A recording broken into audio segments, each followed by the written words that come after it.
What's going on, ladies and gentlemen? I would like to welcome you all to another edition of Wayne's Perspective, where we operate in discipline, decency, integrity, and respect. I hope everyone is doing okay on this Sunday afternoon. It's pretty sunny and a little chilly over here in Richmond, Virginia, but other than that, I have no complaints. It's been a pretty good weekend so far, and again, I hope everyone else is doing okay. So, with all that being said, today's video is going to be part two of the Trump effect, where I focus on that 4 years of complete chaos. And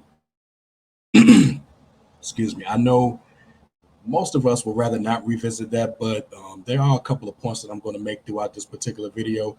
And before I get started, I just want to talk about a few things before we go into the actual article that's going to guide me through this particular video. So I want to focus a little bit on his supporters right quick.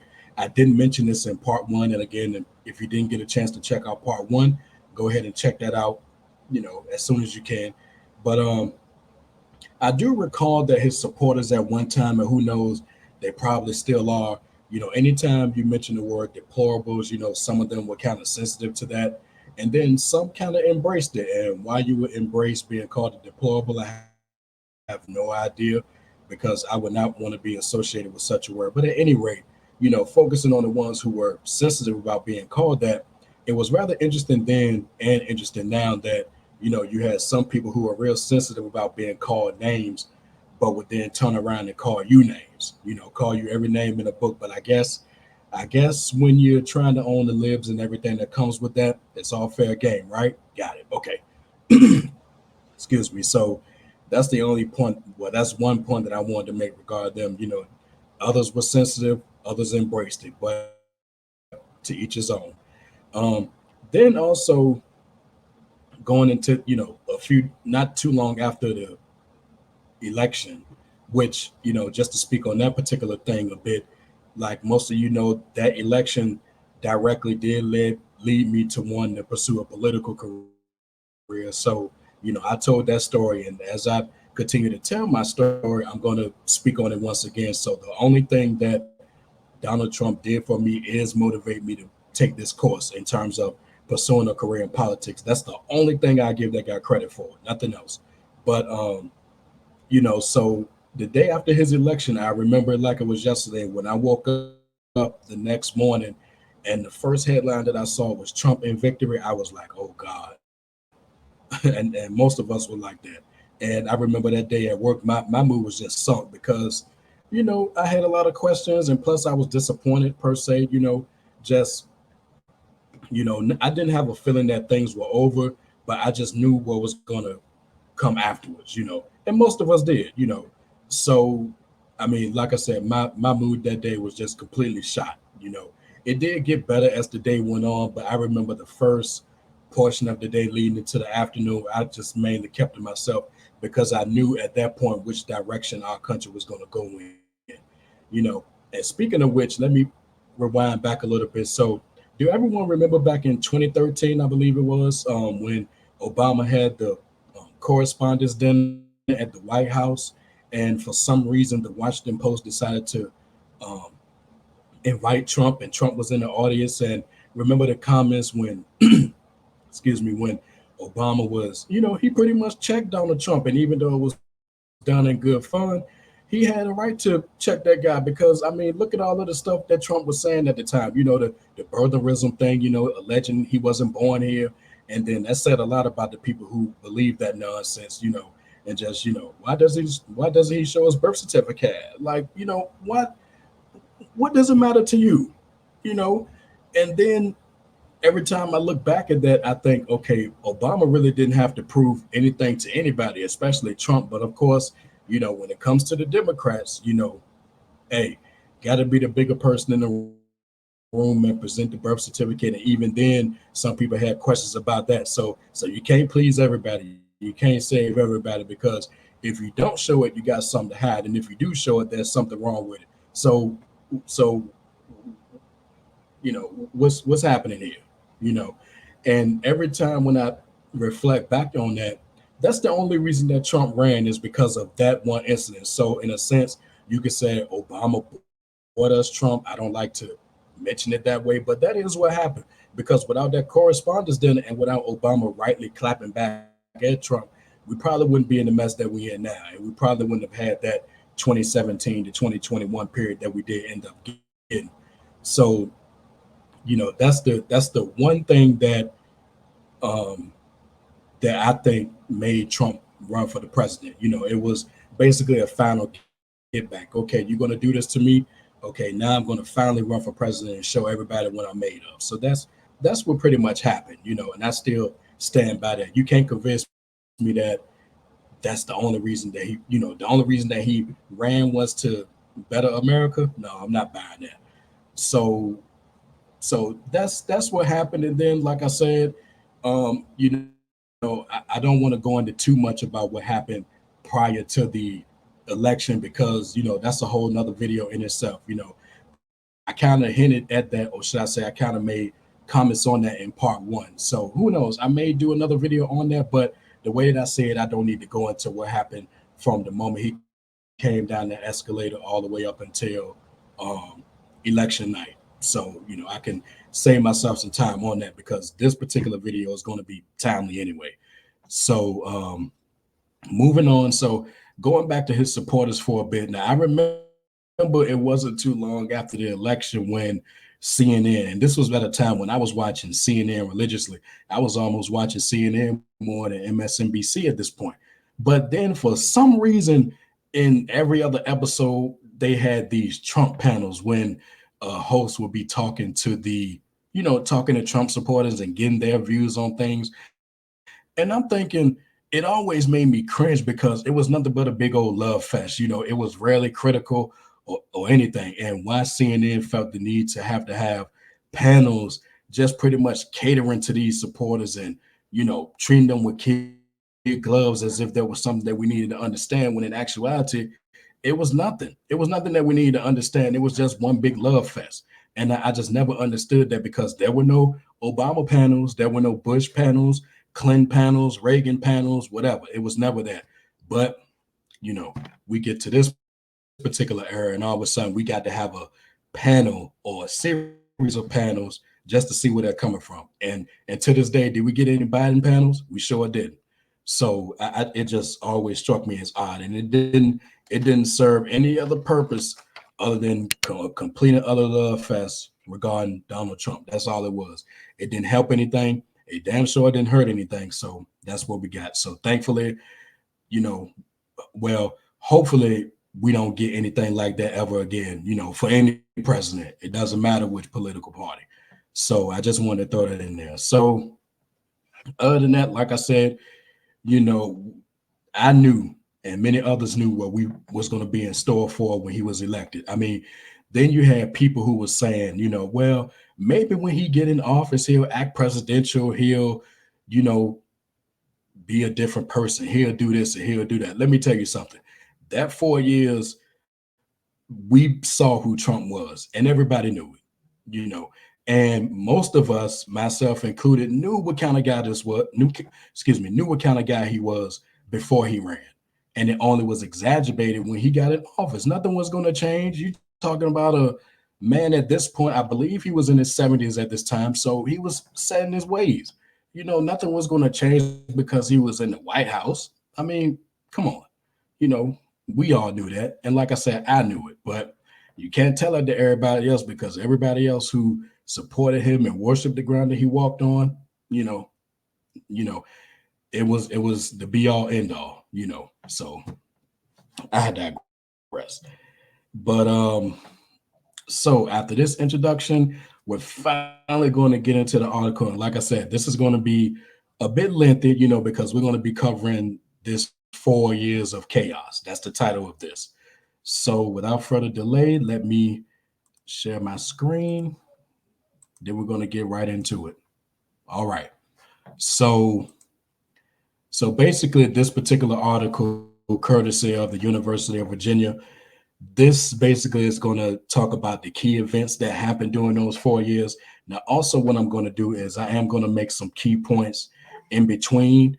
And at the end, I'm going to have I'm going to have some additional things to say at the end. But this article is going to guide me through it, and I'm going to go through the entire article. So just bear with me. If you got some popcorn, if you got some gummy bears, some drinks, whatever, grab them because we're going to go back in time for this. Okay. All right. So let's get started. So January 20th, 2017, Trump inaugurated. Donald J. Trump is inaugurated as the 45th president of the United States.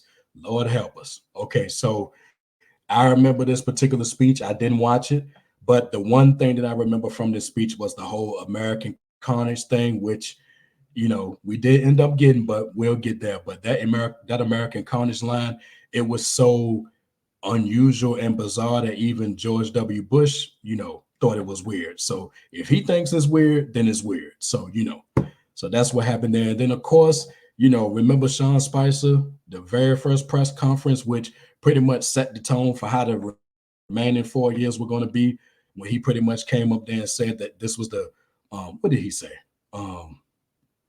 This was the largest audience to witness an inauguration period. That was a lie. A full-fledged lie. And then not too long afterwards, Kellyanne Conway, she did an interview with Chuck Todd, and that's where the term alternative facts were born. No, lies. I mean, it's plain and simple. So we already knew what we was getting at this point. So January 20th, 2017, yeah, a day in history to be sure, but for all the wrong reasons. All right, continuing on. January 21st, 2017, Women's March. Millions of people around the world participated in the Women's March, the single largest march in U.S. history to protest the Trump administration and its policies. Yeah, that was a lot, but, and I get what they were going for, but at this point, it was a little bit too late. He was already inaugurated, so a march, I get it, but it didn't really do anything in the long run. All right, continuing on. January 23rd, 2017, global gag rule reinstated. In one of his first policy decisions, Trump decides to reinstate the Mexico City policy, a ban on aid to international groups performing or counseling on abortion. President Ronald Reagan first introduced this ban in 1984 at a UN conference in Mexico City, and U.S. presidents have consistently rescinded and restated since. Now, I have to go back and check to see if Biden reinstated this or rescinded this, but, this is one of his first policy decisions, okay? January 23rd, 2017, withdrawal from the Trans-Pacific Partnership. Trump directs the Office of the U.S. Trade Representatives to withdraw the U.S. from the Trans-Pacific Partnership. Now, this was just one in a series of steps to basically eliminate anything that Obama was a part of. Now, the Trans-Pacific Partnership, I won't go too much into that. So if you have any time on your hands, you can go back and look that up and see whether you agree with this being, whether you agree with it as a policy or whether you don't. So we're just going to continue on from here. All right. Okay. January 27th, 2017, travel ban. Trump signs an executive order that denies entry into the United States for people from Iran, Iraq, Libya, Somalia, Sudan, Syria, and Yemen, and suspends the refugee admissions policy for 120 days.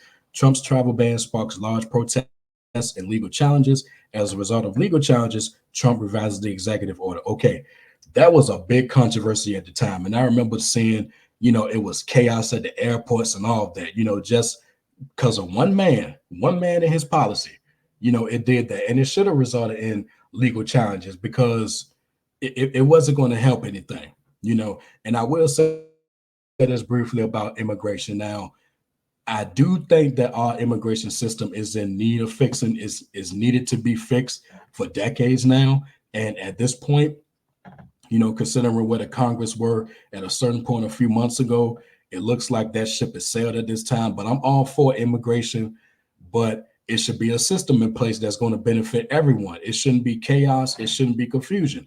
It should be a simple yet complicated, I guess, process for people who want to come into this country legally. Now, I'm not for anybody who want to enter this country illegally and do us harm. I'm not for that. But in terms of immigration, I get why people want to come here, and we should make it easy per se, but we also should have some conditions as well, so it's not chaos. And every time that we have an election coming up, then we have to have conversations and discussion about the border this, the border that. It's chaos, it's confusion, it's a mess. We need to get something in place, and we need to get something in place as soon as possible so that we don't continue to have these issues. And that travel ban, again, it was controversial at the time and it was a mess, So, and I remember that too. It was crazy. All right.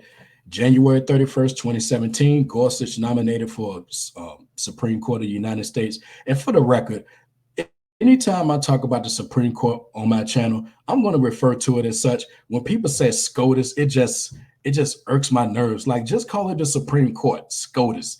Like, it's something about that name that just, when they call it that, it just irks me. But I'll continue on. Trump announces his nomination of Neil Gorsuch to the Supreme Court, his first.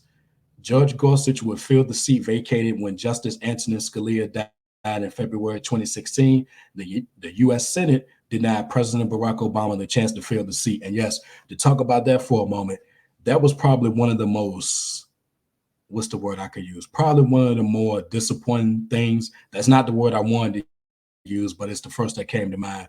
Probably one of the more sinister things I've ever seen done in politics, because every president is, every president should have their chance to pick a Supreme Court nominee. And for them to deny that to Obama, I mean, it was crazy, and the Democrats still remember that. And I don't blame them, and I'll say this, as a little criticism, a lot of us have said that at this point, Obama should have nominated a black woman to the seat. Now, I agree with that, because had that happened, maybe the makeup of the court will look a little different right now. Who knows? But he should have nominated a black woman for that seat, because had they tried to deny him the chance to fill a seat, then just think about what would have resulted if they would have tried to deny that in the case of a black woman being seated. It would have been a much different story. But yes, deny him the chance to fill a seat, that was one of the more outrageous things I've ever seen. And again, most of us still feel that way to this day.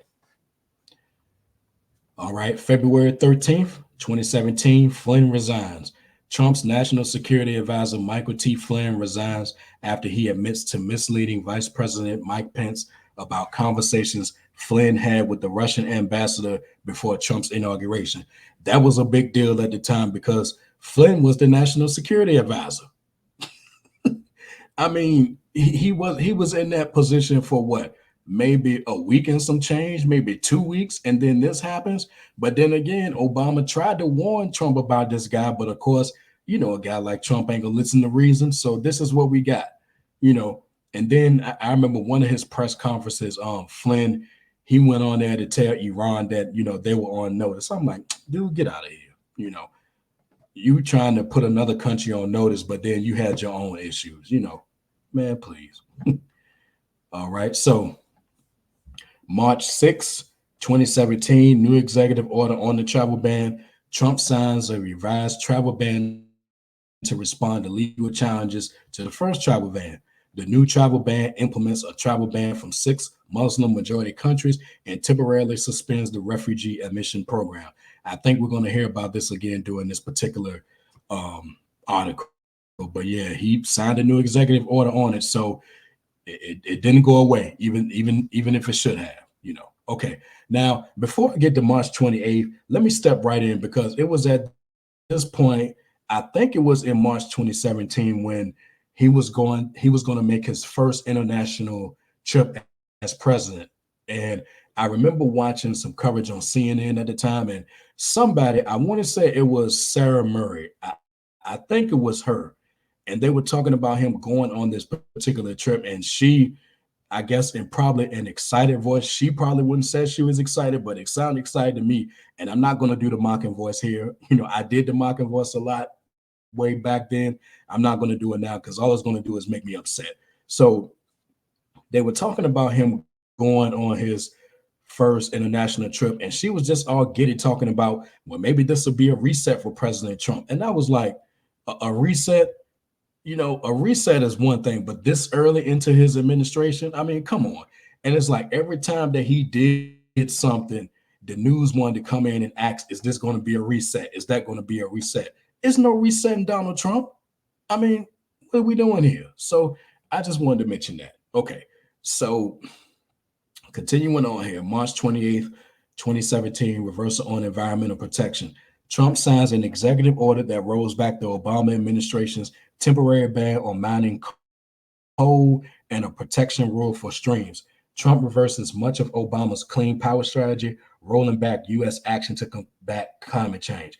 Now, of course, I didn't agree with this, and it wasn't because it was Obama's clean power strategy. If this was done by another Democrat, or hell, even if it was done by a Republican, I wouldn't agree with rolling back this action. And it shouldn't have been something that was done by an executive order, and rolling back anything to combat climate change, you're going to get a disagreement with me on that. So, but he only did this to roll back something that had Obama's name attached to it. There's no other reason. And I guarantee you, he probably had no idea what was in the clean power strategy. And if he did, he probably didn't care. And then again, he's a guy who said climate change is a hoax, it's not real. And other people believe that nonsense too. So him reversing it, what the hell do you expect? But again, not a good policy move. April 7th, 2017, action against Syrian government. Trump orders U.S. strikes against an air base in Syria after the Syrian government launches a chemical weapons attack against the Syrian province of Idlib, killing civilians, including children. Okay, you don't get no props from me, and you shouldn't get no props from anyone else because, in a case like this, I think any U.S. president would order strikes in a situation like this. So you don't get any heaps of praise just because you did what you were supposed to do as president. Moving on. April 10th, 2017, Neil M. Gorsuch joins the Supreme Court. He is sworn into the U.S. Supreme Court, replacing Justice Antonin Scalia, who died in 2016. May 9th, 2017, FBI Director James Comey removed. Trump fires director of the FBI, James Comey. The firing is unexpected and raises concerns about abuse of power and the independence of the FBI. Okay, James Comey, bless his heart. Some would say that when he did that press conference, I believe it was either in September or October 2016, regarding Hillary Clinton, that pretty much sunk whatever chance she may have had to win the election, And I'll say this about Hillary Clinton, okay, she wasn't the best candidate, and in my view, she wasn't the worst candidate. She definitely should have been more effective in her role. I'll say that. And then again, looking back at it, I can see why people either stayed home or did a protest vote or did the vote for the lesser of two evils. And in this case, how anyone could consider Trump the lesser of any evil is beyond me, but she should have been, it could have been more effective in her role. I'll say that, and James Comey, when he came with that press conference, it did her no favors at all. And then not only did Trump fire the director of the FBI, I think he did it on Twitter, or I think James Comey had found out by social media, which is crazy. If you're going to fire the director of the FBI, at least have the guts to do it in person, And I think over the years, people have said that Trump, for being such a strong man, he never liked firing people or whatever outside of their apprentice or whatever. I never bought that, because if you're a businessman like you claim you are, then you have to make some not so comfortable decisions. Even I know that, and I don't even own a business, So what are we doing here? But yeah, that right there, that prompted a lot of questions. It started a lot of controversy. And in fact, it was even at this point where people were questioning, was that it? And he even went on TV in an interview with Lester Holt and pretty much admitted that he did it, but as usual in this case, nothing happened. So just like they did, I'll move on. Oh, and here we go. May 17th, 2017, Robert Mueller chosen as special counsel. Deputy Attorney General Rod Rosenstein names Robert Mueller, former director of the FBI under Presidents George W. Bush and Barack Obama, as special counsel to investigate Russia's interference in the 2016 election. Okay, Russia.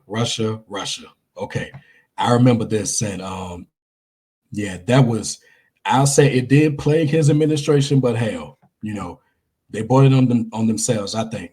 Russia, if you're listening, remember that.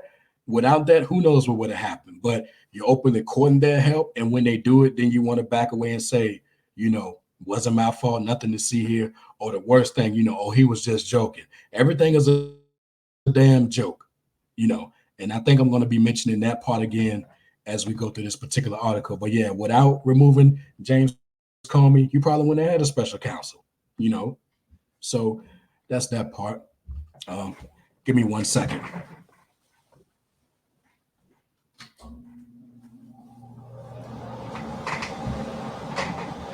All right, sorry about that. Okay, so continuing on, we have June 1st, 2017, withdrawal from Paris Climate Accord. Trump announces that the United States will withdraw from the 2015 Paris Climate Accord, another agreement negotiated by Obama. And again, you know, no self-respecting president would make such a withdrawal. And thankfully, President Biden put us back in the Paris Climate Accord because, like I said, Trump probably had no idea what was in the Paris Climate Accord or anything. Just decided, okay, well, I'm going to withdraw us from this because Obama had something to do with it. Makes no sense. Excuse me. July 28th, 2017, Chief of Staff Kelly named. Trump announces that he has replaced Reince Priebus as his chief of staff with John F. Kelly, former general and secretary of Homeland Security. August 12th, 2017, Trump comments on white nationalist rally. Oh my goodness, I remember this one. After a rally of white nationalists and neo-Nazis in Charlottesville, Virginia, my state, Trump denounces the violence on quote unquote both sides. He is strongly criticized for not denouncing white supremacy. He later condemns the attack that killed Heather Heyer. Okay, let me talk about this for a minute. I remember when that happened that day. That was a Saturday, I believe, and I was just sitting in my computer chair looking at the events on CNN, and just it was crazy. And to think that what drove these people to my state was to protest the removing of a statue of a general. I can't recall who the general's name was, and I'm not going to go look it up here. But that's why you're doing this, to protest the removal of a statue. Is that near and dear to you in a state that most of them probably didn't reside in? That's what we're doing here. But yeah, that was a big thing at the time, and I do remember. I believe it was the next day. Um, our then Governor Terry McAuliffe, they had um, like a little rally of sorts in downtown Richmond, and I participated in it. After what took place, and I didn't get to meet him or anything, but it was a nice little gathering. I felt as though I was doing a contribution, but after that, that was pretty much it. But I do remember that. And then yes, he was strongly criticized. And anybody can see that. Why he didn't denounce white supremacy, I think is fairly obvious. Because most white supremacists support him. So he's not gonna blow it up. So I wasn't surprised by that. He never met with Heather Heyer's mom.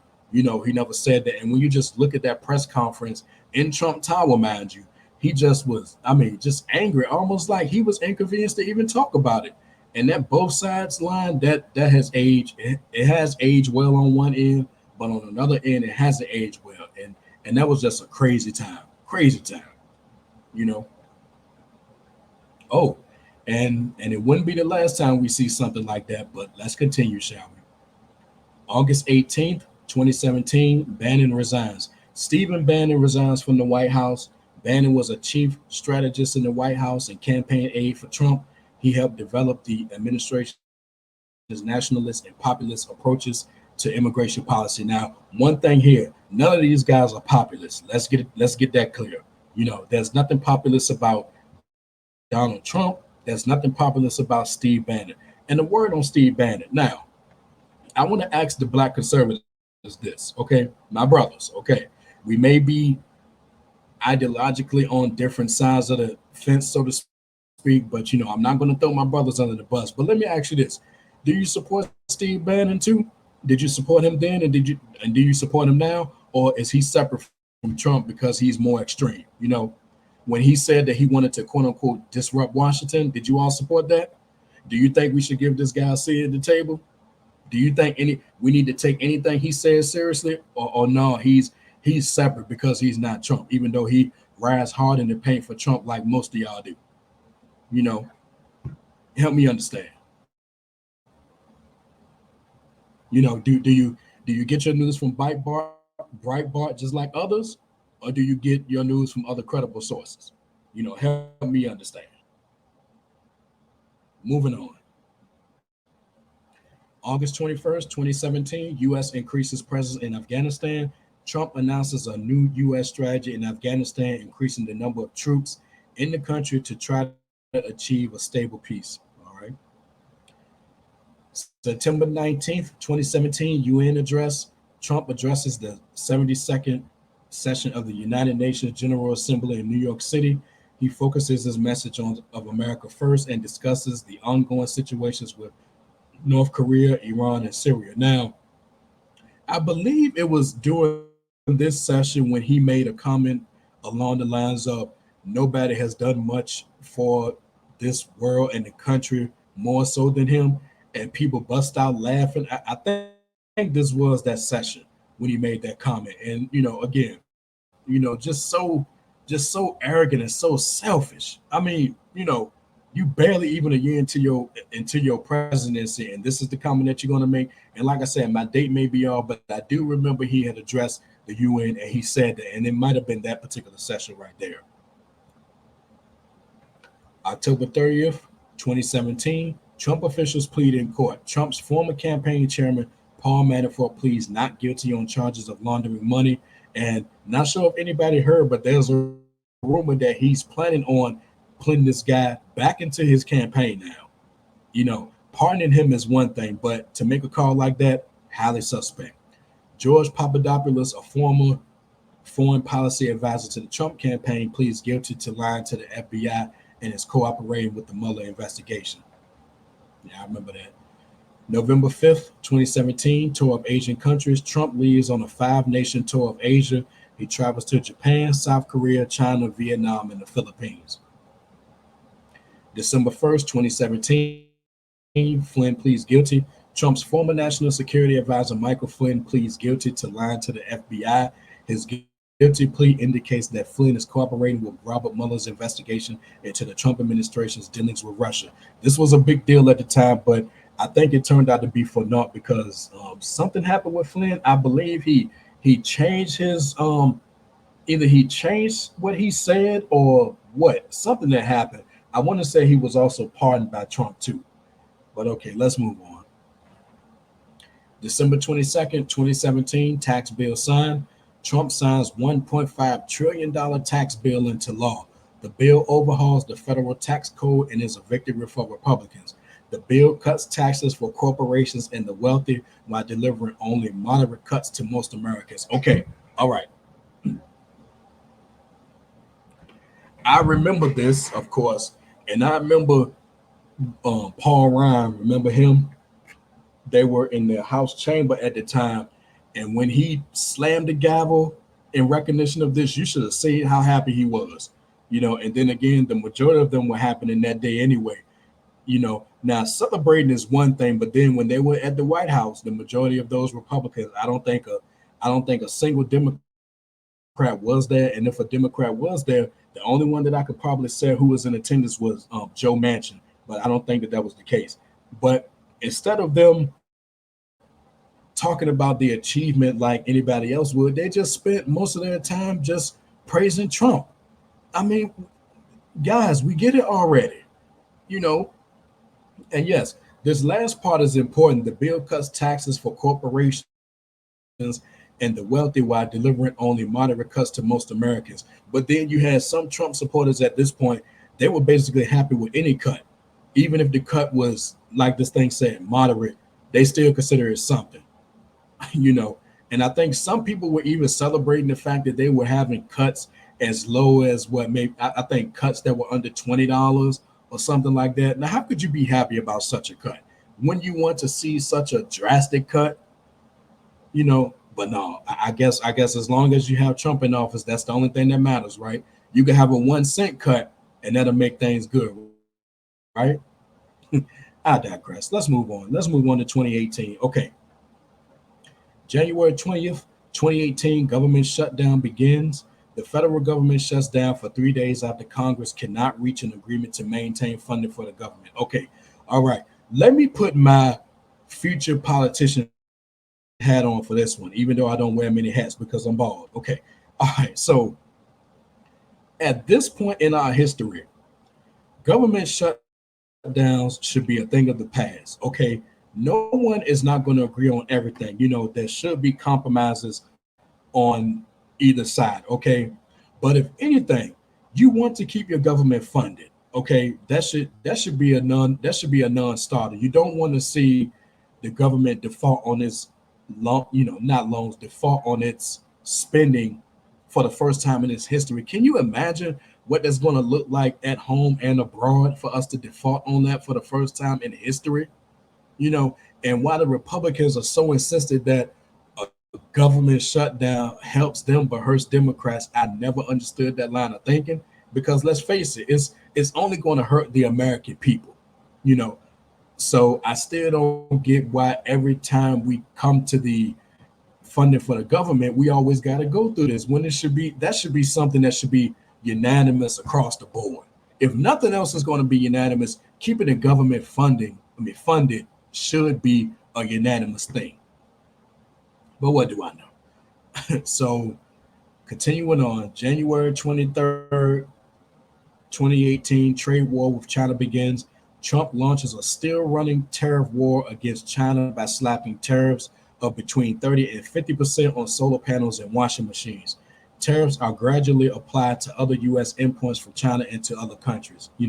And why somebody would want a trade war with China or any nation for that matter is beyond me. February 18th, 2018, attorney speaks on affair.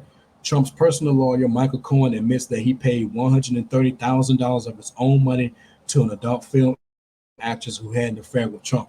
And as we speak, this is one of the many counts that Trump is facing right now in terms of court cases and everything else. So this is what's happening right now. And Michael Cohen, I really don't have too much to say about him, but he's leading this effort to do his part. He did his part when he was with Trump, but when he was ousted or fired or whatever, he went in a totally different direction. And we're seeing that now. February 16th, 2018, indictments issued for Russian election interference. Special counsel Robert Mueller issues indictments for 13 Russians who allegedly meddled in the 2016 U.S. presidential election. I remember hearing about that, but I can't recall what has actually happened with those 13 Russians. I may have to look that back up. March 24th, 2018, the March of Our Lives is held in Washington, D.C., with companion marches across the country to push for gun control legislation. And I've talked about that on my channel before. The march is organized by students from Marjorie Stoneman Douglas High School in Parkland, Florida, which had been the site of a mass shooting in February 2018. That shooting was terrible, just like all mass shootings in our country. All of them are terrible. And of course, Trump didn't do a damn thing about it, but what more can you say? March 31st, 2018, new Secretary of State. Secretary of State Rex Tillerson serves his last day in office. Trump nominates CIA Director Mike Pompeo to replace him. Yeah, Rex Tillerson that guy was something else, but he shouldn't have been in that position. And quite frankly, I don't even think he wanted the job, but okay. And here we go. May 8th, 2018, withdrawal from the Iran nuclear deal. Trump announces that he is pulling the United States out of the deal with Iran to contain its nuclear program. I highly disagree with that, and so did many others, because again, this was another thing that Trump felt he had to do because Obama's name was attached to it. And again, you can criticize whatever parts of the deal you want, but that was a big deal. And based on what I was hearing at the time, Iran was complying with the deal. So why would you withdraw from it? And at this point, I think any efforts to renegotiate it and get back into a deal or have another deal, I think that's off the table mainly because of this. And I'm not defending Iran, but why would they want to do any negotiations if it's all going to be on the whims of another president as to whether they withdraw or keep them in? It was a dumb decision then, and it's a dumb decision in retrospect because that agreement is no longer in place because of Trump. May 9th, 2018, brother. Timothy Zimer, Senior Director of Global Health Security and Biothreats in the National Security Council is dismissed as his position is abolished. Let me read that again. Timothy Zimer, Senior Director for Global Health Security and Biothreats in the National Security Council, is dismissed as his position is abolished. Zimer is in charge of leading the U.S. response against a pandemic. When the coronavirus hit the United States in early 2020, many critics point to abolishing this office as one of the reasons the Trump administration's response is ineffective. That is very, very, very important. And I need to go back and take a look and see why this position was abolished, because talk about untimely, you know, why abolish this office? Why? And trust me, we're going to get to 2020 pretty soon. May 14th, 2018, U.S. Embassy opens in Jerusalem. The United States moves its embassy in Israel from Tel Aviv to Jerusalem the same day the Israeli army kills more than 50 Palestinians and injures more than 2,000 at the border between Gaza and Israel. This was a big controversy at the time, and as we speak, the issues between the Israelis and the Palestinians is still ongoing at this point. And as we speak, I believe the Biden administration is trying to negotiate, or at least trying to get Israel to do what's right, because the administration is going to start conditioning aid, and, you know, dare I say, starting to get a little more tougher in the process. So we'll just have to wait and see what happens with that. But yeah, as we speak, things are still not good over there in that part of the world. May 17th, 2018, Senate confirms new CIA director. The Senate confirms Trump's nominee, Gina Haspel, to head the CIA. She is the first woman to be director of the CIA. And even then, it was some controversial stuff with her, but I won't get into that. June 12th, 2018, Trump meets with North Korean leader. Trump meets with North Korean leader Kim Jong-un at a summit in Singapore. Lord, this was a hot mess. You know, love letters. I fell in love with him. He fell in love with me. So you worshiping dictators? Oh boy. June 20th, 2018. Oh, I remember this. Controversial child separation at the border. Trump signs an executive order in the policy of separating children from their parents.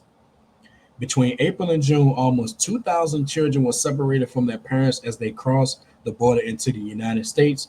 After public opinion widely condemned the separations, the Trump administration ended the policy. Well, number one, the policy shouldn't have been implemented to begin with. That's number one.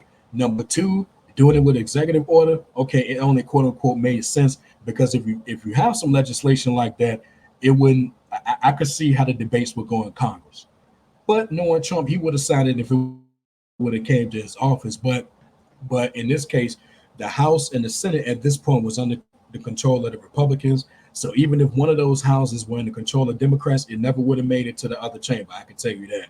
But, you know, okay, if you want to punish people or make people suffer consequences because they come to the country illegally, that's one thing. But separating children from their parents, how much more cruel can you get? And I believe that either he or someone affiliated with him said that if he had a second term, you know, he would implement it all over again. I believe that's what I heard. And if that's the case, that's even worse. That's even way worse. Why would you implement a policy that was widely condemned by a lot of people, including people in your own administration? You know, just to say that you could. I mean, just to say that you can. You know. Oh my goodness. Moving on, people. July 5th, 2018, EPA head resigns. The head of the Environmental Protection Agency, Scott Pruitt, resigns after being accused of mismanagement and ethics scandals. Oh God, this guy, yes. Number one, resigning, yes. Good stuff for him at the time. And I remember when I heard about it, I was like, thank you. Because he didn't need to be in a position. Just imagine somebody being in a position of an agency that they want to destroy. It makes no sense. But that tells you right there why Trump put him in the position, you know. And it makes no sense for you to want to dedicate time and energy to destroying an agency that you don't agree with or that you have issues with, you know. And yeah, mismanagement, definitely. And yeah, he had scandals almost from the moment that he was confirmed to be the director, you know. So Anyway, oh goodness. July 9th, 2018, Kavanaugh nominated for Supreme Court. Trump nominates Brett Kavanaugh to the U.S. Supreme Court after Justice Anthony Kennedy announced his resignation. Lord Jesus, Brett Kavanaugh, bless his heart. That's all I'm going to say. July 16th, 2018, Trump meets with Putin. Trump and President Vladimir Putin of Russia meet in Helsinki, Finland for a summit. During the press conference, Trump refuses to speak out against Russian involvement in the 2016 U.S. elections, and he receives criticism from Democrats, mainly Democrats, and Republicans for not standing up to Russia. Yeah, he basically took everything that Putin said at face value, and he took his word over the word of our own intelligence agencies. Think about that. August 21st, 2018, Trump's attorney pleads guilty. Trump's former personal lawyer, Michael Cohen, pleads guilty to federal charges, including campaign finance violations and bank and tax fraud. Trump's former campaign manager, Paul Manafort, is convicted of 8 charges, including tax evasion and bank fraud. Like I said, Paul Manafort was later pardoned. I believe it was at the end of 2020. And Michael Cohen served 3 years in prison. Yeah. October 6, 2018, Kavanaugh appointed amidst controversy. Kavanaugh is sworn in as a Supreme Court justice, so that makes Trump second. His confirmation hearings roared the nation as 3 women came forth with accusations of sexual misconduct against Judge Kavanaugh. The Senate Judiciary Committee held a hearing with one of the accusers, Dr. Christine Blasey Ford. I wonder what happened to her. And Judge Kavanaugh. The Senate later confirmed his appointment 50-48. And that says something right there. Those hearings were a mess, and it was clear to me, as well as others, that Kavanaugh was going to get put in this position no matter what happened. You know, even in the midst of saying Christine Blasey Ford was credible, they still voted to appoint him in, and he's going to be on this bench for at least the next 30 or 40 years. You know, let's see. Okay. November 6, 2018, Democrats take control of the House. In the 2018 midterm elections, the Republicans lose the House of Representatives but gain seats in the U.S. Senate. Democrats take control of the House, gaining 30 seats and moving the balance of power in the House to 225 Democrats to 197 Republicans. In the Senate, Republicans gain 2 seats, 53 to 45, with 2 independent seats. Now, the one thing that I remember about this going into this particular election is that right-wing commentators, mostly those on Fox News, they had some people panic because apparently there was an alleged caravan that was on its way to Mexico or coming through Mexico or something like that, and it turned out to be not true, and not only was it not true, but it didn't help the elections because, again, the Republicans lost the House, and dare I say, they need to lose the House this year, and they need to lose it big. Because as we've seen in real time, they didn't do a damn thing in the House, these last few years. They didn't do anything at this point, and they didn't do anything now. So if anything, yes, I hope the Democrats do take back the House, and they take back the House in big numbers this year, so we can finally get some things done in this charade and foolishness that's been happening since the GOP has been in control of the House. November 7th, 2018, Attorney General resigns. The Attorney General of the United States, Jeff Sessions, resigns from office after Trump requests his resignation. Yeah, Trump was on this guy's case almost from the moment that he was appointed. And if you remember that, he would ridicule him, call him names, send out all kinds of tweets about him, and at the same time, Jeff Sessions either said nothing about it or still affirmed his support for Trump, even after all that. Trump could clearly give one damn about this guy. December 12th, 2018, Trump attorney sentenced Michael Cohen, Trump's former lawyer, is sentenced to 3 years in prison after cooperating with federal investigators in Robert Mueller's investigation and admitting to campaign finance violations when he paid women to remain silent about alleged affairs with Trump before the 2016 presidential election. December 22nd, 2018, government shutdown begins. After failing to reach an agreement on a continuing funding resolution, the federal government began a partial shutdown. Trump and Congress could not agree over funding a border wall between the United States and Mexico. Okay, that damn border wall. Okay, did anyone then and now believe that this wall was going to be built? And most importantly, did any of you all believe that Mexico was going to pay for it, or did it sound or did it sound so good like it was some part of pro wrestling or something? Who's going to build the wall? Who's going to pay for it? Remember that? I do. Okay. Man. January 1st, 2019, Secretary of Defense resigns. Secretary of Defense James Mattis resigns after Trump announces he is pulling U.S. troops out of Syria, a decision that Mattis opposes. Trump appoints Patrick Shanahan as acting defense secretary. Now, I had my qualms about Jim Mattis, but, you know, he I could see why he resigned because I don't think he was feeling Trump all that much either, just like Rex Tillerson. So, you know, him resigning, I was like, okay, I wasn't surprised when I heard about it. January 3rd, 2019, diversity in Congress. The 116th Congress is sworn into office.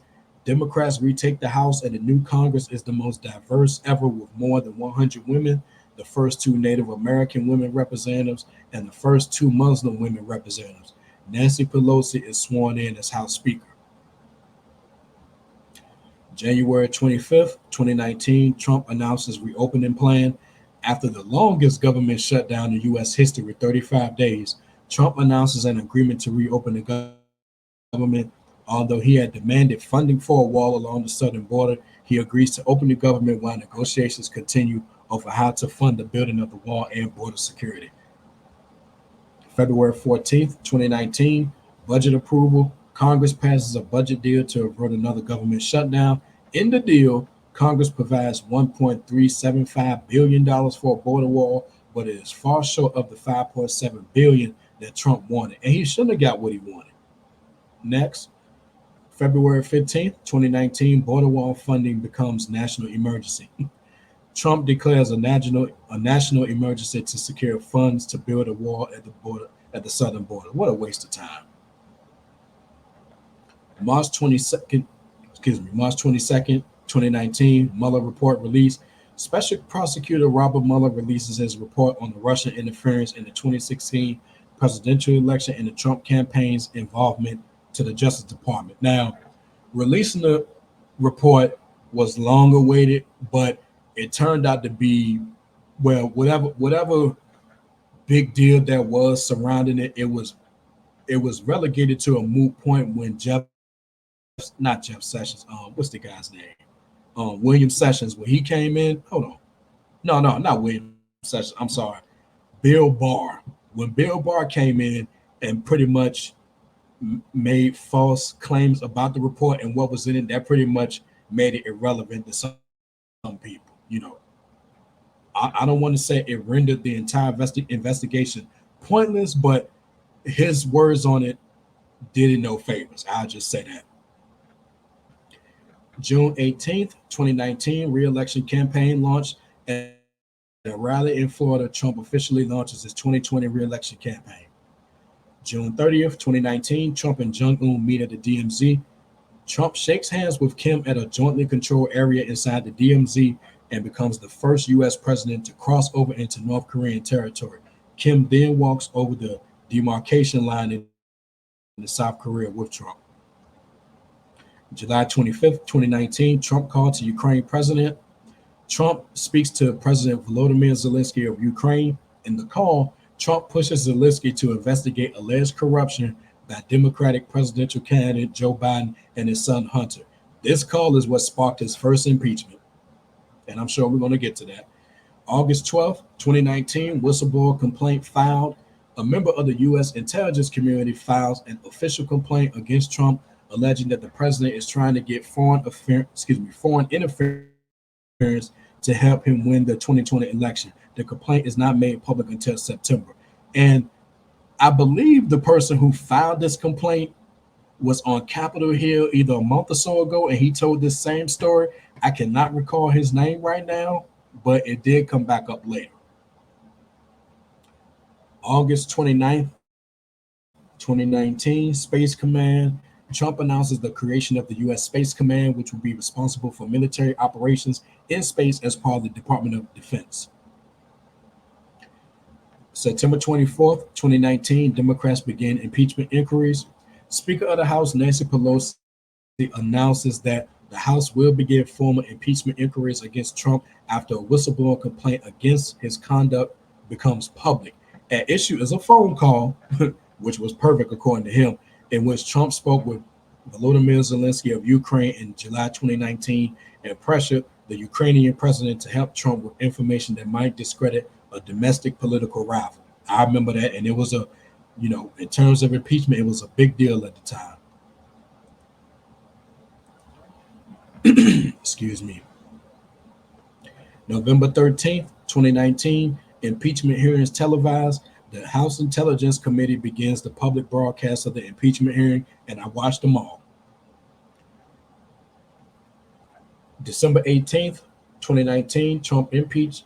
The House of Representatives impeaches President Trump on 2 articles of impeachment: abuse of power, 230 to 197, and obstruction of justice, 229 to 198. Trump becomes the 3rd U.S. president to be impeached, along with Andrew Johnson in 1868 and Bill Clinton in 1998. January 3rd, 2020, Soleimani drone strike. The United States kills General Qasem Soleimani of Iran in a drone attack in Iraq. Iran vows retaliation against the United States.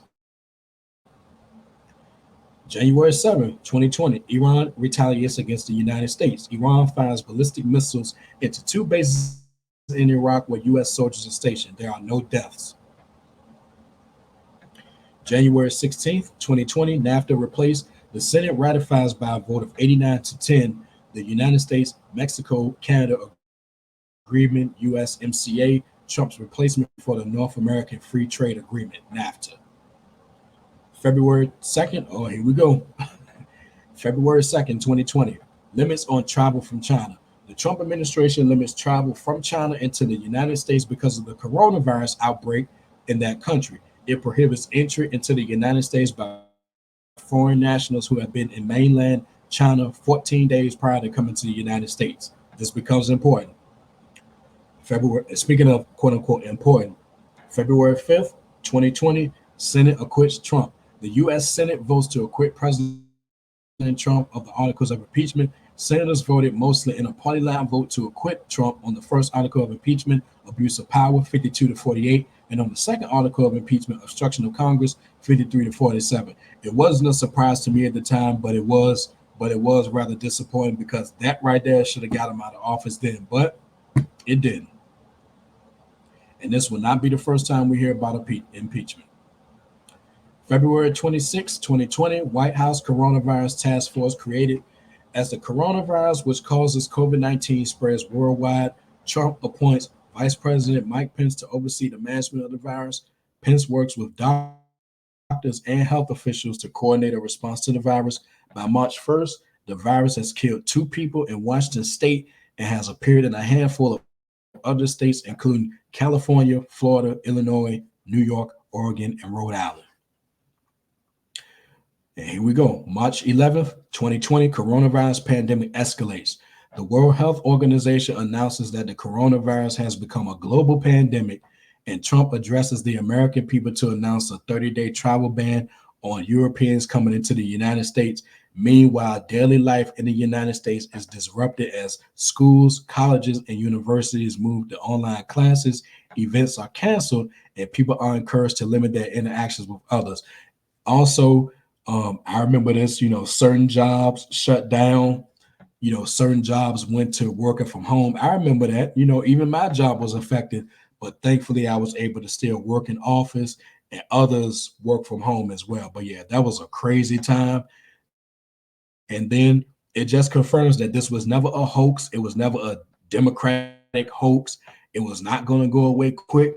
But yeah, at this point in 2020, man, it was crazy. And no one should want to revisit this ever again. That's why having leadership is important. Effective, competent leadership. Okay.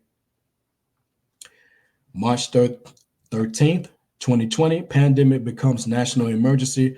Trump declares a national emergency in response to the coronavirus as Americans are urged to stay home and create social distance with others to slow the virus. Trump announces the national emergency to free up funds and allow government agencies more latitude in protecting people. He also asks every hospital in the country to activate its emergency preparedness plan so that they can meet the needs of Americans anywhere. Which, again, you get no credit for that because that's what you're supposed to do. And any president would do such a thing or probably do a little bit more. So you get no credit for that because that's what you're supposed to do in a situation like this. Moving on. March 22nd, 2020, economic shutdown and relief efforts. The United States leads the globe with the most cases of coronavirus. Imagine that. As the virus spreads throughout the country, more states and cities try to limit people's activities, shutting down businesses, like I just mentioned, restaurants, bars, and events. Trump signs a $2 trillion emergency spending bill, the Coronavirus Aid, Relief, and Economic Security Act, or CARES Act, which provides money for individuals, corporations, and small businesses and state and local governments. Yeah, I'll say this: the stimulus checks did come in handy at this point. They really did, and I would say it did a lot for people at this point. Depending on the amount that you got. So I guess a small dose of credit goes out here, but again, this was during a pandemic because if it was not for the pandemic, we probably wouldn't have seen no spending bill like that. April 16th, 2020, unemployment hits 22 million. A month after much of the U.S. economy shuts down to address the threat of the coronavirus, 22 million Americans file for unemployment. Cases in the country continue to rise as the United States surpasses many other countries in the number of COVID-19 cases. Yes, I remember that. A crazy time in this country. April 26, 2020, withdrawal from the International Arms Treaty. Here we go again, withdrawals. Trump announces at the NRA's annual meeting that the United States will drop out of an international arms treaty, which then President Barack Obama signed in 2013, but the NRA and other conservative groups oppose. Okay, all right. Okay, for once, the NRA and conservative groups oppose something on this magnitude. I need to take a look at that as well. May 30th, 2020, SpaceX launch success. Trump attends the second attempted launch of the SpaceX Dragon 2 spacecraft from the Kennedy Space Center. The launch is successful. June 1st, 2020, here we go. June 1st, 2020, clearing protesters for photo op. The nation explodes in protest after a Minneapolis police officer murders George Floyd, a killing that is captured on film. After a press conference in response to the nationwide and worldwide protest for the death of George Floyd, Trump walks to the nearby St. John's Church in Lafayette Square for a photo op. In preparation for Trump's arrival, riot police and military police used tear gas and stun grenades to clear protesters assembled in the park. Remember that because that becomes important later, and I know you know what I'm talking about. But yeah, that was another terrible time, and this was during the pandemic. I remember that time, and then that murder of George Floyd. It's just, rest in peace to that brother, and just a crazy time. People say racial reckoning, and just to think that his death was going to lead to so many changes. Unfortunately, it didn't. We're not in the same space that we were at that point in 2020, but it did spark a lot of outrage at the time. And whether the people who came out did out of generosity when it came to George Floyd, or whether they was trying to get out because of the pandemic at that time, that's neither here nor there. But rest assured that the worldwide protests that were happening, those were real things, and understandably so. June 20th, 2020, pandemic campaign rally. Trump holds an indoor campaign rally in Tulsa, Oklahoma. It is the first public rally he has held since the country largely shut down in March because of COVID-19. And I think he was advised against doing it, but he did anyway. July 7th, 2020, withdrawal from WHO. Trump tells Congress and the United Nations that the U.S. will withdraw from the World Health Organization effective 2021. I think that was rescinded. And then again, why would you want to withdraw from the WHO? I tell you, July 30th, 2020, Trump questions mail-in voting. In one of his tweets, Trump suggests delaying the November presidential election. Not going to happen because of his concerns about mail-in voting. You think they're going to delay the presidential election because of your concerns? Dude, get out of here. Although only the U.S. Congress can change the date of a presidential election, they won't. Trump floats the idea. Whatever. August 6, 2020, social media national security concerns. Trump signs executive orders banning the use of TikTok and WeChat in the United States within 45 days if their Chinese parent companies refuse to sell them as a result of national security concerns. Now, for somebody who criticized Obama for signing a lot of executive orders, he sure as hell signed a lot of executive orders of his own, didn't he? But I digress. August 8th, 2020, Trump expands economic relief. Trump signs 4 executive orders to help the American people during the coronavirus pandemic after negotiations with Democrats and Congress stalled. The 4 orders include a payroll tax holiday, extending unemployment benefits, providing protections to prevent evictions, and suspending student loan payments. Again, maybe a little bit of credit, but then again, when you consider what was going on, any president would have done this, and any other president probably would have done more if they could. So you don't get no props for doing what you're supposed to do. If Obama did the same thing, I would say the same thing. You did what you're supposed to do, but you don't get no extra props. I mean, come on. So you did what you're supposed to do. Okay, enough said. August 10th, 2020, advocating for education amidst the pandemic, cases of COVID-19 continue to rise, with the United States reaching more than 5 million cases and more than 160,000 deaths. Although the Trump administration continues to push for schools to reopen, many schools around the country opt for opening virtually in the fall. And yes, that whole period with the online learning and kids doing the school thing, online mostly, that was a mess. I mean, a real mess at the time. August 20th, 2020, Bannon arrested. Steve Bannon, the driving force behind the right-wing Breitbart News website, who later became Donald Trump's chief strategist, is arrested and charged with fraud 3 years after leaving the White House. Bannon is charged with defrauding donors, using money donated to build a wall along the Mexican border for personal expenses. And this guy, I think he raked in millions from that.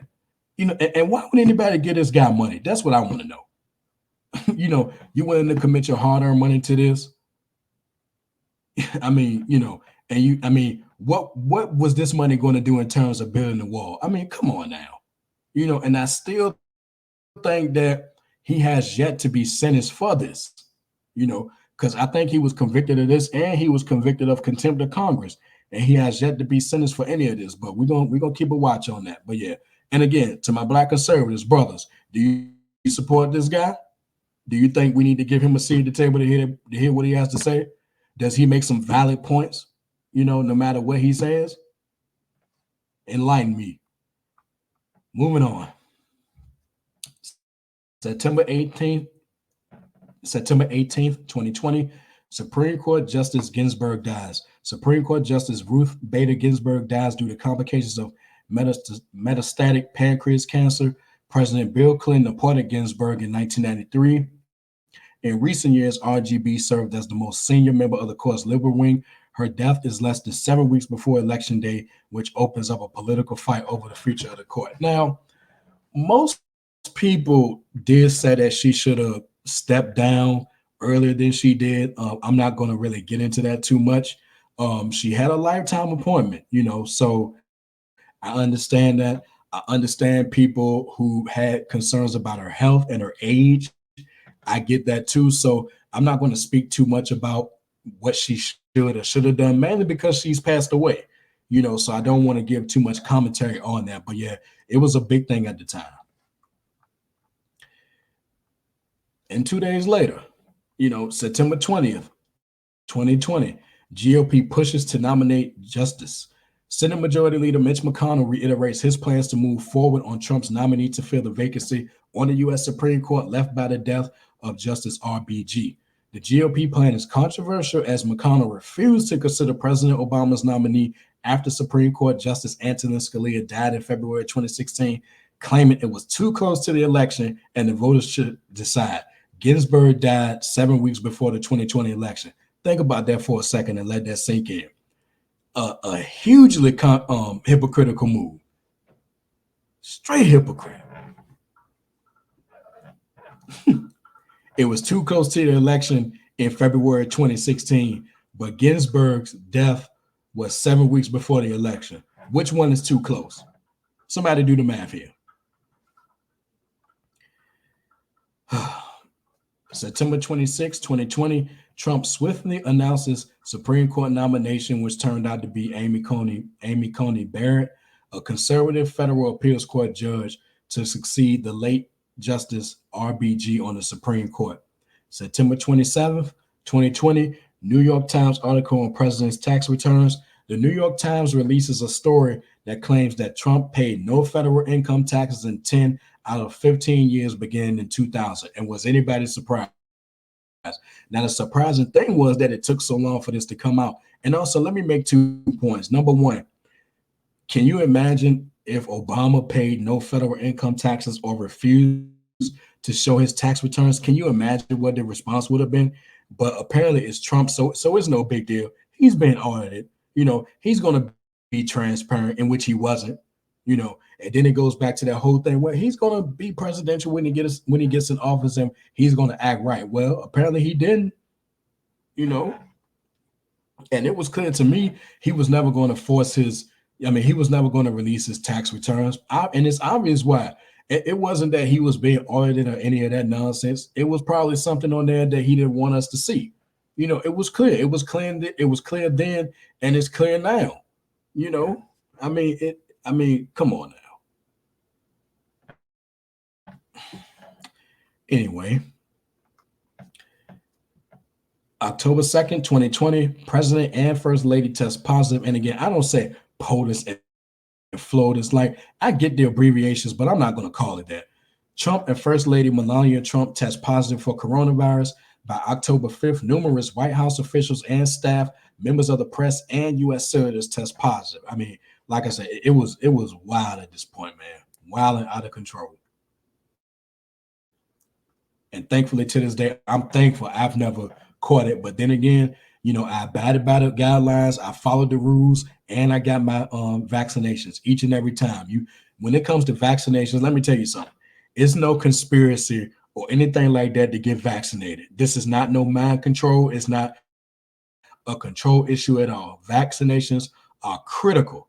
And those shots, they help me. Thus far, I've gotten 5 of them, including today that I'm actually doing this video. I got a 5th vaccination along with another vaccination that I got, to prevent hepatitis B, to prevent liver damage or liver disease. I got no problems with vaccinations. It's no conspiracy or some type of chip that they're going to put inside you to do a vaccination. Are you kidding me?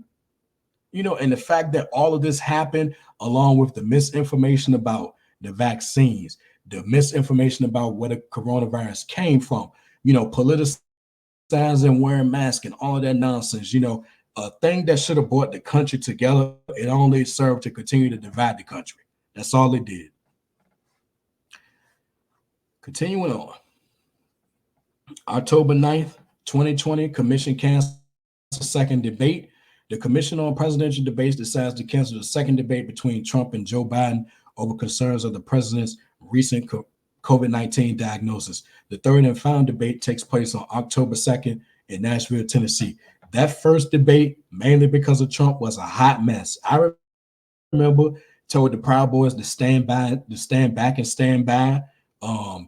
What else did he say? I remember Joe Biden memorably told him, could you please shut up, man? Because really, somebody needed to tell him that. But yeah, the first debate was a mess. A complete mess. Continuing on. October 22nd, 2020, GOP accuses social media of censorship. GOP Senate votes to subpoena Facebook and Twitter CEOs Mark Zuckerberg and Jack Dorsey to force them to address accusations of censorship in the closing weeks of the presidential campaign. This comes directly after these platforms banned all users' ability to share a New York Post article regarding allegations of the Biden family business relations and deals in Ukraine.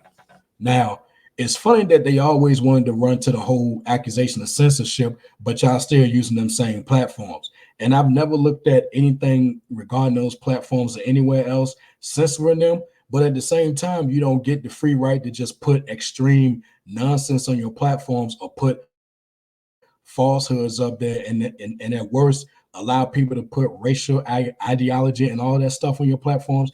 And even at this point, you had misinformation going about the coronavirus and all that. So it had to be some limits somewhere, and you can't just hide behind freedom of speech. That's not what this is about, So they always been hypocritical on that.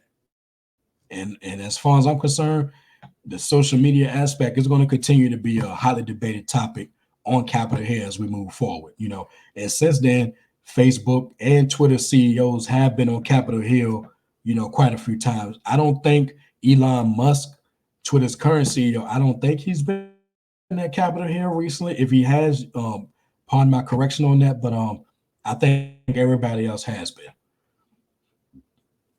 And of course, October 26, 2020, apparently this was not too close to an election, but what do we know? GOP confirms Trump's Supreme Court nominee, Judge Amy Coney Barrett, 8 days before the general presidential election. But this wasn't too close, though. But February 2016 to November 2016, that was too close. But 8 days before the general presidential election, that wasn't too close. That was just right. Hypocrites, man.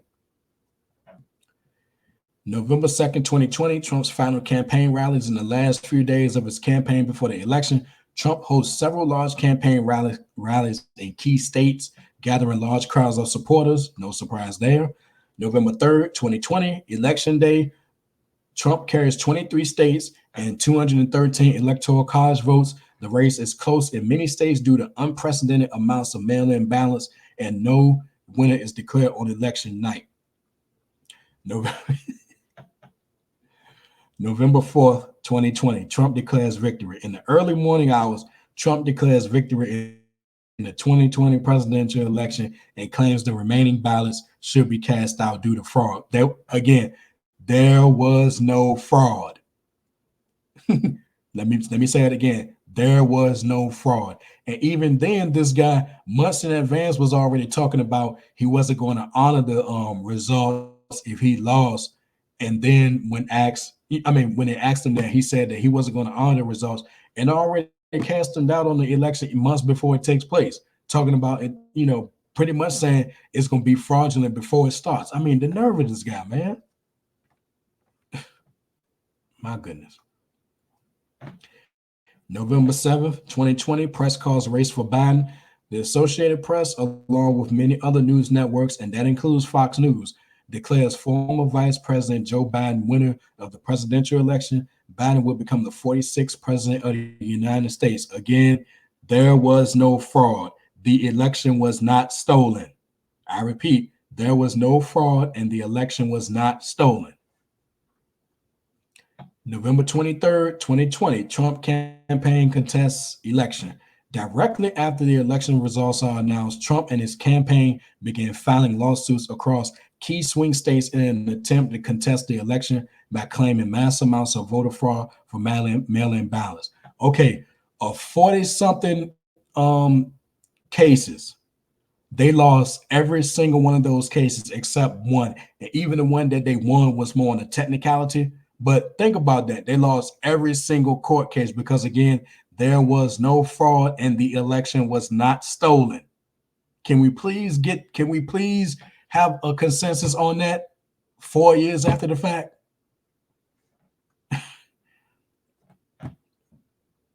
December 2nd, 2020, Justice Department concludes voter fraud investigation. See, check this here. U.S. Attorney General William Barr announces that after their detailed investigation, the Justice Department found no widespread voter fraud. So was William Barr lying?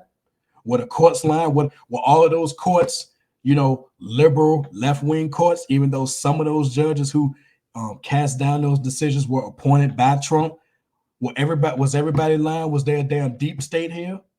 I mean, give me a break, people. December 11th, 2020, FDA approves COVID-19 vaccine. The U.S. Food and Drug Administration issues the first emergency use authorization for coronavirus vaccine in individuals 16 and older. The authorization allows the Pfizer BioNTech vaccine to be distributed. That was a big deal. And check this here. December 13th, 2020, Supreme Court rejects claims of voter fraud. The Supreme Court rejects the case brought by the Texas Justice Department in 17 states, more than likely 17 red states, that allege widespread voter fraud to contest the results of the election. And again, there was no fraud and the election was not stolen. Even the Supreme Court had to weigh in on this. That should have been the end of it right there, but as we've seen, it wasn't. December 14th, 2020, Bill Barr resigns. U.S. Attorney General William Barr announces his resignation and that he will step down before the end of the Trump presidency. Barr's resignation comes shortly after Trump discusses firing the Attorney General after his announcement that the Justice Department has not found evidence of voter fraud. Again, I was not surprised when he stepped down, but at the same time, I can only imagine that William Barr didn't want to put up with this nonsense. I mean, the writing was on the wall. So him resigning, yeah, that was big news at the time, but I can see why he did it. December 16th, 2020, Electoral College declares 46th President of the United States. They officially voted Joe Biden as president and Senator Kamala Harris as vice president of the United States. This decision ends the legal battle initiated by the Trump campaign, which alleged mass amounts of voter fraud in the election. And again, there was no fraud and the election was not stolen. January 2nd, 2021, phone call leaked. Trump calls the Secretary of State of Georgia to pressure him to find votes so that Trump can win Georgia. The secretary tapes the conversation and leaks it to the press the next day. And this is why Trump is on trial in Florida. Not Florida, in Georgia, because of that phone call. But according to him, the phone call was perfect, right? Everything went right with this call. No matter what the hell you said, it was perfect. Just like every phone call in your entire life was perfect, right? Whatever, man. Okay. January 6, 2021, mob attacks U.S. Capitol. Trump supporters and white supremacists gathered to protest the results of the 2020 presidential election. A mob overwhelms Capitol Police and pushes their way into the U.S. Capitol where Congress is meeting to certify the election results. As members of Congress rush out of harm's way, police are unable to contain the intruders who broke windows, destroyed property, and trespassed through the building. The police shoot and kill one pro-Trump demonstrator as she tries to break through a door, and one Capitol Police officer dies of injuries sustained during the riot. Now, I believe that in total, 5 people died, and I think a couple of them committed suicide after the fact. But I remember watching this that day all unfold, and the question that I kept asking was, why did they let these people in? Just why? And you see, they overwhelmed the Capitol Police, but just 1 year prior, not 1 year prior, just several months prior, when that thing happened in Lafayette Square, they was waiting. And there was tear gas and pepper spray and all that. You didn't see no tear gas and pepper spray at the Capitol, and it was, and I'm gonna say this, even though I may ruffle some feathers, but it's all good. That was white privilege on display, because if that was a large group of people that looked like me, we wouldn't have even got that close. And had we got that close, it would have been a bloodbath out there. Plain and simple. We wouldn't have been able to get away with that nonsense, And this came from just months and months of just Trump and everybody else just perpetuating this nonsense about the election being stolen. Be at the Capitol and be wild. Remember that?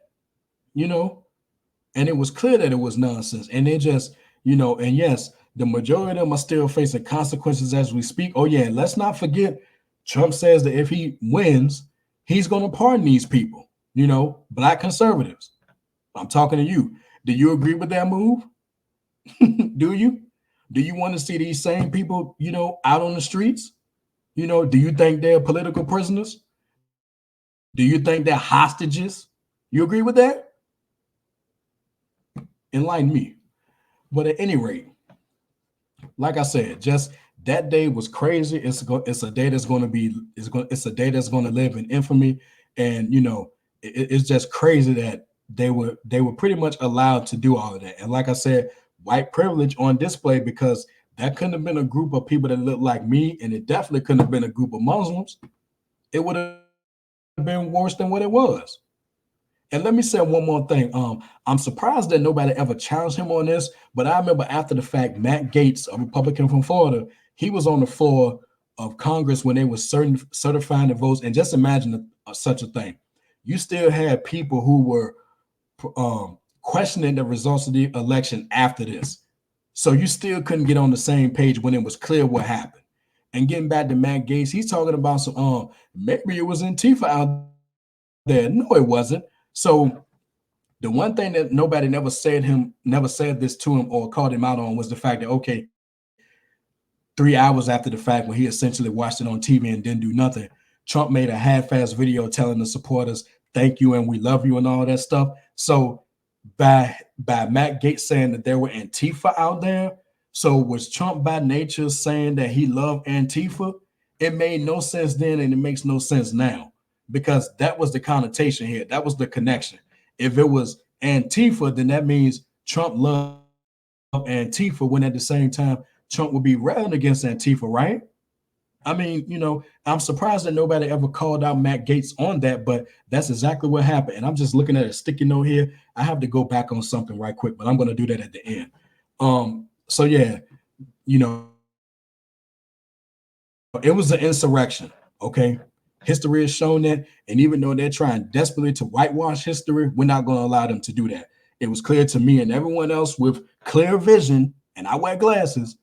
It was clear to me and everyone else with clear vision. We know what we saw. Bottom line. Bless my heart. January 13th, 2021, second impeachment. Donald Trump becomes the first president to be impeached twice when the U.S. House of Representatives, excuse me, let me do that over. Donald Trump becomes the first U.S. president to be impeached twice when the U.S. House of Representatives impeach him for incitement of insurrection for the attack on the Capitol on January 6th. The House votes 232 to 197 with 10 Republicans supporting the impeachment. January 20th, 2021, Trump leaves office. Donald Trump leaves the White House on the morning of January 20th. He is the first president since 1869 to skip his successor's inauguration. He and his family fly to Florida. Well, of course he was skipping. He is so a loser, but Obama went to his. But then again, the news probably would have been, oh, wow, Obama skips the inauguration of Trump. How could he do such a thing? Yeah, that would be the talking point. But of course, with Trump, he just left. He skipped his successor's inauguration. No big deal, But then again, I wouldn't have wanted him there anyway. It's no need of you bringing your negative energy to the festivities. So yeah, go ahead and stay where you are,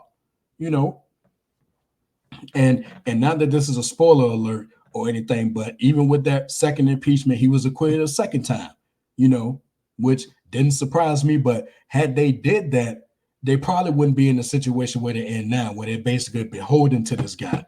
Had you convicted him then, maybe you would have a different candidate in place to run against Joe Biden this year. But you didn't do it, and it ain't no surprise. So so we come to the end of this article. That was a lot, I know. And if you're still listening, I appreciate you. The only other things that I want to mention that I didn't get to when I was on 2018 is that John McCain passed on August 25th, 2018. Now, I've had policy disagreements with Mr. McCain, but I recognize what happened with him as a prisoner of war and what took place. So as far as his status in the country, I respect him for what he's done in that regard. Okay. I don't have anything negative to say about his service to the nation, especially when, he allowed himself to be in that predicament and didn't leave any of his guys and, leave any of his guys with those people way back when, I respect that. I always respected that about him. Differences with the policies aside, but for what he did in terms of service to the nation, I respect that. Now, Where the Trump factor comes in is that, not only was he not a fan of John McCain, but he always has some, evil stuff to say about him. And evil is putting it mildly, just talking about he don't like people that's been captured and all that stuff. And the nerve of him to say that about John McCain or anything regarding military service is crazy coming from him, because this guy never served in the military a day in his life. And even, remember the bone spur thing? He got out of serving his country. So I don't ever want to hear him or anybody that supports him to talk about he stands for the military when he doesn't. Oh yeah, he likes the military, yes, when it'll serve his needs. But other than that, he can give one good damn about the military and what it stands for. And that was clear regarding John McCain. He don't like people that wasn't captured. I mean, who the hell do you think you are, dude? And I don't blame the family for not inviting him to the funeral. You shouldn't have been there, you know. And it took, and it was a classy move on Obama's part to do the eulogy there, and I believe John McCain requested that. So yeah, so I can understand, even though they ran against each other in 2008, it was a classy move for Obama to do such a thing. But see, when it comes to Obama, there's class. And when it comes to Trump, that's the complete opposite. And I think we all know that. But yeah, so no, I wouldn't have invited him either. I wouldn't have invited him either. And speaking of another thing, a few months later, George H.W. Bush, he passed away on November 30th of the same year. Now again, I had policy disagreements with George Bush 41. Now he attended this one, but what had me irritated at the time was the conversation was not about George Bush's history, because I mean his history spanned decades. Okay, they rarely talked about that. Most of the coverage was about Trump and how is he going to act, how is he going to conduct himself at the funeral, what's he going to say. That was the talking point. And I'm like, number one, you shouldn't have to base how a funeral proceeding is going to turn out based. Okay, let me do that again. You shouldn't have to worry about how a president is going to conduct himself at a funeral. I mean, come on now. And I swear that was the coverage at the time. How is he going to act? What is he going to do? I mean, why does it matter? You would think that at least at somebody's funeral, you should conduct yourself with some damn dignity. It shouldn't be a talking point or a news story. It really shouldn't. But that's what it was at the time, and it just really irritated me. But then again, if I was the Bush family, I wouldn't have invited him either, but I digress. Man, this was a slightly exhausting video here, but I had no problem bringing it to you because, like I said, the proof is in the content when it comes to politics. And every time I talk about politics, speaking from a future politician standpoint, you're going to get those details. So at this point in the video, we've come to an end. I really don't have any final thoughts. I mean, everything that I just went through pretty much tells the story here. That those 4 years were just complete with chaos. And why anyone is entertaining another 4 years with this guy is beyond me. But I'm definitely going to touch that in another video. So with that being said, look for part 3 pretty soon. I can't give a specific date, but part 3 will be coming up. And I think that's probably going to be the shortest of all of them. And part 3 is mainly going to consist of an article I wrote back in 2020 titled Donald Trump is Not a People Person. So that one is going to be rather short because all I'm going to do is just read my thoughts verbatim back to a time when I pretty much did that as a paper, as if I was doing it for a class assignment, because at that point I was, I think, 3 years. I was 3 years into getting my bachelor's degree at that time. So, I did it as if I was doing a paper. I had the references and all that. So that's what's going to be comprised of in terms of part 3. And that's going to be done pretty soon. Like I said, can't give a date, but be on the lookout for that.